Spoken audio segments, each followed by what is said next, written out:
Welcome back, friends, to Zorro and Holly on Wheels. What's up this episode? This is a big one. We wrap up our adventures in California, we hit the redwoods, we walk on a glass beach, and we make a new animal friend, the banana slug. All right, quit horsing around. Let's get to it. In this episode, we travel another 300 miles from Jenner through Crescent City all the way to the Oregon border. Our first overnight was at Russian Gulch State Park. This is a really nice state park along the coast, very quiet, very pretty little spot. And the next day, we headed into Fort Bragg, just maybe 10 miles down the road, and we went for a nice little bike ride along the coast.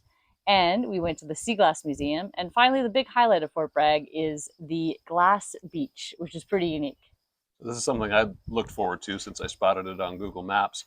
The story behind it is this site used to be just a public dump. You go here and dump your trash off the cliff, and it was that way for decades in the early 1900s and back into the 1800s.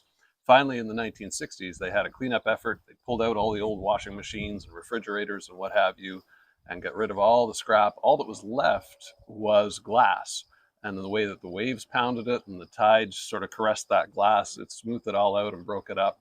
And it's created this really interesting glass beach that you can go visit. It actually draws over 1,000 people a day. It really was a very unique beach and quite a neat little stop. Next up, we continued north and we hit Sumag State Park.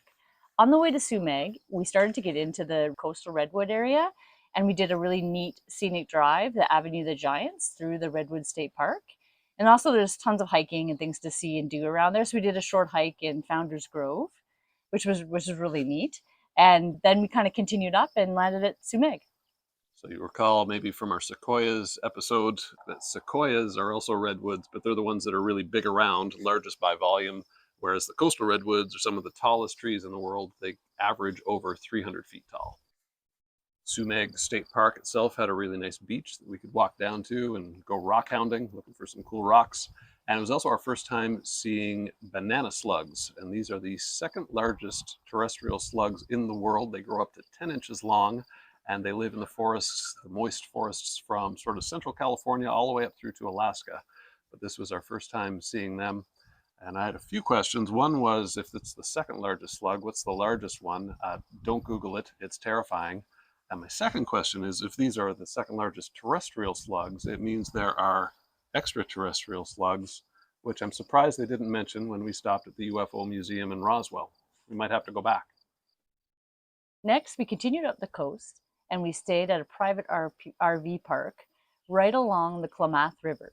This was a really nice park. It had quite a bit of space and we had a great view of the river.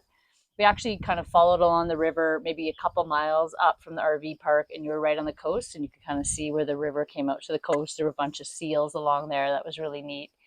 And we stayed there for the long weekend. We kind of stayed put as it was pretty tough. It was July 4th. We knew it was going to be really busy. So we kind of booked this for 3 days. We met lots of nice visitors at the park. And I think our second day in, a big group came in that had traveled to Alaska and got telling us all about their big trip to Alaska. And that sounded really exciting. Maybe a future trip for us. It sounded like a really cool place to see. And we then just kind of toured around that area, which is right beside the Redwoods and National and State Parks.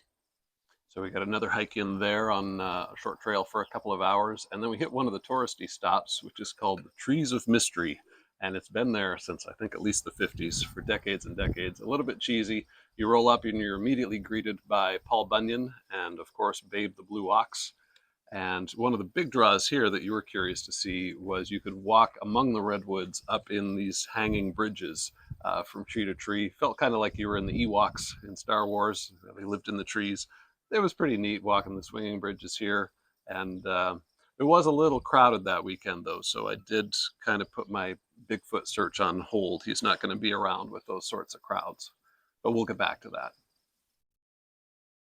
Did you... Never mind, I thought I saw something in that last photo. Anyway, let's roll into some stats. What do we got?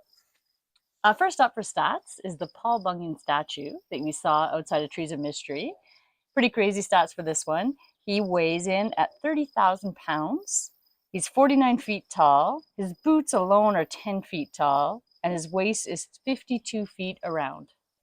Now, a banana slug fact or two for you. They protect themselves The slime on their body actually causes their predator's tongue to go numb. Banana slugs can also reach a top speed of up to 0.03 miles per hour. Now, in this episode, we covered about 300 miles. That would take a banana slug about 413 days to cover what we've done in this episode, although I'd recommend that he doesn't visit the glass beach. That's probably not the best place to go if you're a banana slug. And finally, we've had 35 days in California. Pretty good. Yeah, 35 days. I mean, it was a long time, but California is one of the larger states, as well as it's one of the states that's the farthest away from us in Ottawa. And so we really didn't know if we'd get back here, especially with the van. So we kind of wanted to do it up. And we enjoyed a couple or lots of state parks and some national parks. And we enjoyed the coast as well as the Sierra Nevadas and stopped in kind of wine country in the Central Valley. So tons to see and do in California. So really, even with 35 days, we kind of only did Central California to Northern California. We still didn't touch on a lot of the South, but we really enjoyed the stay we did, and I'm glad we kind of spent the time to see it up and do it kind of, zigzagged across the state to see it all.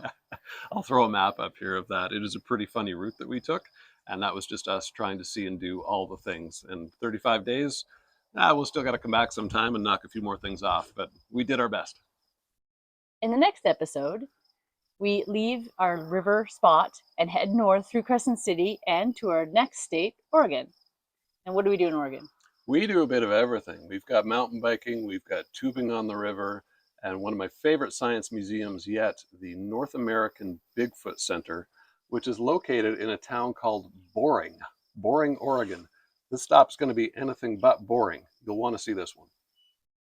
So we haven't asked you a question in a while, and we've seen all these vans with people with animals, and they have like a van cat or a van dog. So our question for you today is, should we kidnap Zorro and bring a mini horse with us on the tail end of this trip? Because I think he would fit. Now cast your vote in the comments, yay or nay. We'll see you next time.